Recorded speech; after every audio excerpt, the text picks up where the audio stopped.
pu avoir de façon la plus élargie possible. Et ensuite, il contacte toutes les personnes pour donner bien sûr des conseils de prévention, de précaution, les mêmes conseils qu'on est en train de divulguer partout à la population, des conseils de prévention. Et voilà pour son témoignage. Comment réagissent également les professionnels des bars de France face à ce coronavirus? C'est pas toujours facile, effectivement, de ne pas serrer la main ou de ne pas faire la bise lorsqu'on voit des clients habitués tous les jours. Ambiance dans une commune de Loire-Atlantique. Michael Chailloux, Jean-Michel Descalas. En arrivant au tonus, le patron serre la main et le geste se répète avec les clients.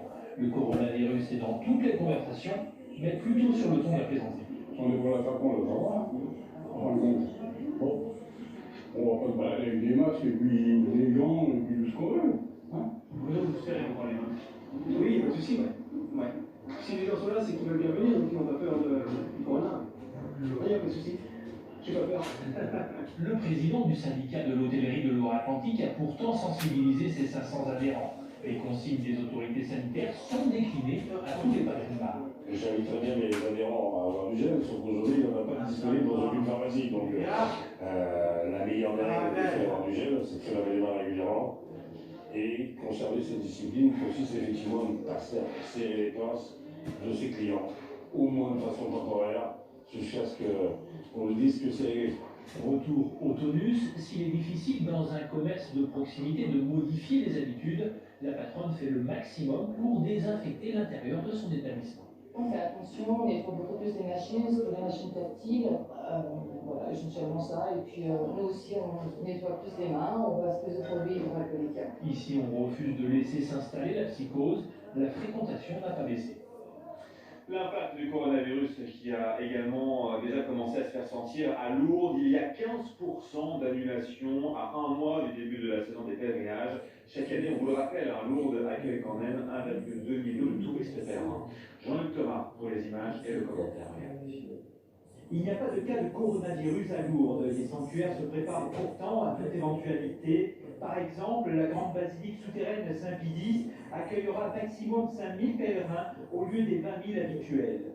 Tout le travail que nous menons aujourd'hui, c'est de redéployer le sanctuaire pour que les lieux qui peuvent comprendre plus de 5000 personnes n'accueillent uniquement et que nous allons voir un peu comment nous avons ici 20 lieux de culte, nous avons un parc de 53 hectares avec la possibilité de mettre des tentes, etc.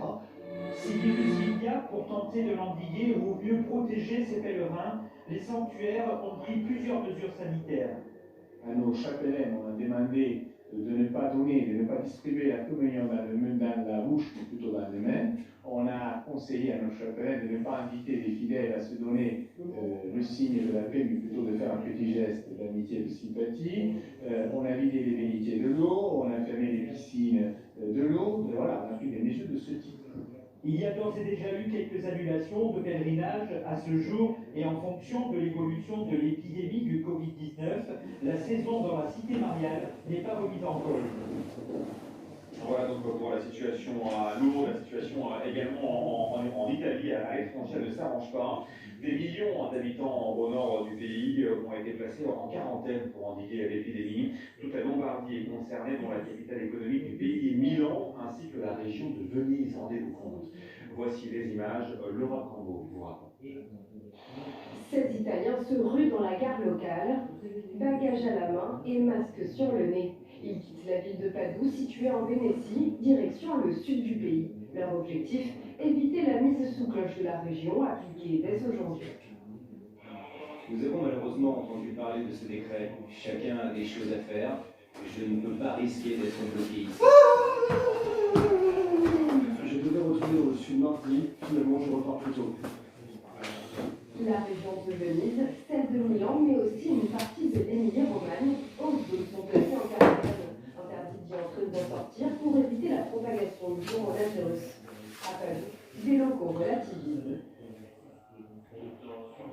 J'ai l'impression que l'on en fait un peu trop. Mais il doit y avoir des choses que je ne comprends pas, donc j'accepte cette décision. Au total, plus de 15 millions d'Italiens sont mis en quarantaine. Sur les régions concernées, les écoles, musées et autres lieux publics sont fermés. Toutes les manifestations culturelles, sportives ou religieuses sont interdites, jusqu'au 3 avril prochain. Et on va rester en Italie avec ces images qui nous parviennent en direct en ce moment de la place Saint-Pierre de Rome, normalement noire de monde, vous le savez, pour la traditionnelle messe du dimanche du pape François. Eh bien, regardez ces images, la place Saint-Pierre de Rome est vive ou presque en ce moment.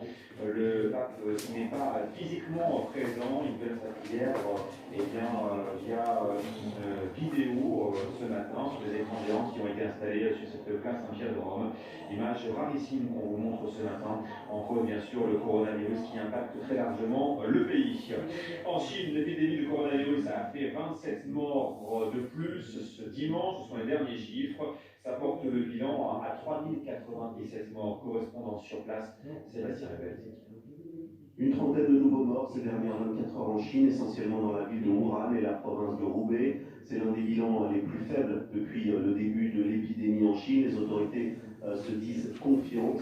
Elles affirment pouvoir contenir l'épidémie d'ici la fin du mois de mars, y compris à Wuhan, qui est le foyer du coronavirus. La Chine qui met en avant ces mesures de confinement exceptionnelles qui ont été prises. Depuis bientôt un mois, les habitants de Wuhan sont en effet bloqués chez eux pour la plupart, avec interdiction formelle de sortir. Et dans le reste de la Chine, il faut se plier à d'importants contrôles et des mises en quarantaine systématiques lorsque l'on voyage. Et ce qui inquiète les autorités aujourd'hui, ce sont les cas importés. Parmi les 200 nouveaux malades de ces dernières 24 heures, beaucoup de personnes qui rentraient de voyage à l'étranger, notamment d'Italie et d'Iran. Elles sont évidemment toutes placées à leur retour en quarantaine, mais les autorités ont dû renforcer leur surveillance dans les aéroports. Il faut attendre jusqu'à 7 heures pour débarquer à Shanghai par exemple ou à Pékin, et des centaines de personnes se retrouvent ensuite en quarantaine. Des hôtels entiers ont été réquisitionnés comme celui de Guangzhou qui s'est effondré hier. Ce rebondissement maintenant dans l'affaire Estelle Mouzin, 9 ans, disparue en 2003 en Seine-et-Marne. Michel Fourniret, mis en examen pour son enlèvement et son meurtre, a reconnu sa participation au fait. Le tueur en série de 77 ans, qui a longuement nié son implication, est passé aux aveux. Lors de 3 jours d'interrogatoire, un personnage complexe, manipulateur, pervers, énigmatique aussi. On en parle ce matin avec Isabelle Tellier, qui est psychiatre, praticien hospitalier, experte judiciaire. Merci d'être avec nous. On parle beaucoup de Michel Fourniret depuis maintenant plusieurs heures, mais n'oubliez que c'est un couple au cœur de cette affaire avec Monique Olivier. Que peut-on dire ce matin sur ce couple qui est atypique, on peut dire comme ça? C'est pas très fort, hein? C'est un euphémisme atypique. La question, me semble-t-il, est tout à fait fondamentale, puisqu'il s'agit effectivement d'une drôle d'équipée, et que la question que pose cette équipée, c'est précisément ce qui aurait pu ou non advenir si Monique Olivier n'avait pas été là. Je rappellerai quand même, et ça va paraître un point fondamental, que Michel Fourniret, avant la rencontre de Monique Olivier, n'avait jamais tué. C'est sitôt après la rencontre avec Monique Olivier, tout le monde le sait, se rencontre à travers une annonce dans le pèlerin. Le prisonnier cherche quelqu'un pour m'aider dans la solitude. Elle renvoie un courrier, s'engage une longue correspondance entre l'un et l'autre. Dès qu'il sort, 2 mois après sa sortie, ils sont ensemble et Michel Fourniret va tuer sa première victime, Isabelle Lavigne. 2 mois après. Donc, évidemment, ça peut être assemblage. Hein, on a parlé de monstre à 2 têtes. Il n'est pas une métaphore qui n'est évoquée justement. La nécessité quasiment que l'un ait été avec l'autre pour toute cette série de meurtres terrifiants dont il est l'auteur. Et ça continue aujourd'hui, Isabelle Tellier, même si les interrogatoires ne sont plus ensemble. Quelque part, on a l'impression qu'ils se répondent par interrogatoire interposé. Alors, ça me semble une très très juste observation. Les aveux de Michel Fourniret pour la 2e fois arrivent secondairement aux propres aveux de Monique Olivier. Et ça dit quand même une chose fondamentale. Qui, dans cette situation de couple, est le meneur et qui est le mené? Quel est dans cette équipée le cavalier et la monture?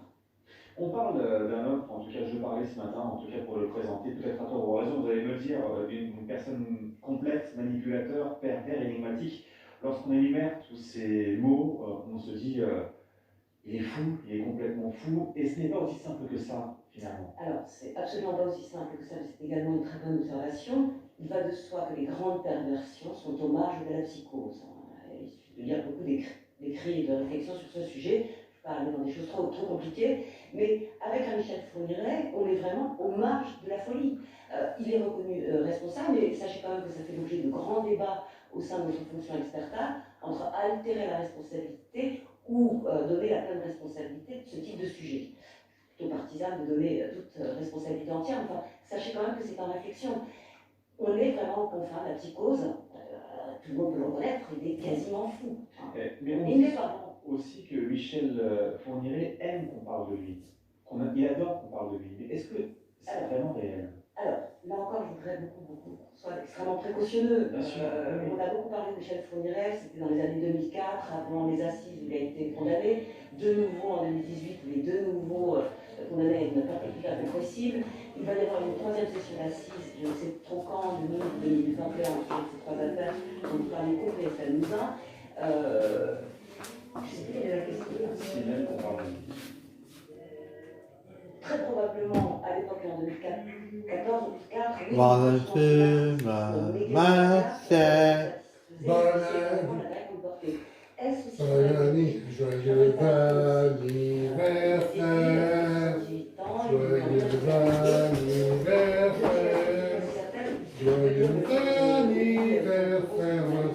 qui a déniché je ne sais pas où il est décrit absolument pas comme vous êtes en train de le présenter. Il est décrit dans une activité graphoréique, ça veut dire qu'il écrit partout, sur des bribes de lait et dans une activité d'arrangement compulsif. Et dit-on qu'il essaie de perdre pied face à la réalité. C'est pas du tout tel que vous présentez là, c'est-à-dire que vous l'aurez compris qu'on parle de encore beaucoup de mesures de prudence. On parle d'aveu hier de Michel Fourniret. Est-ce que ce mot pour vous est galvaudé?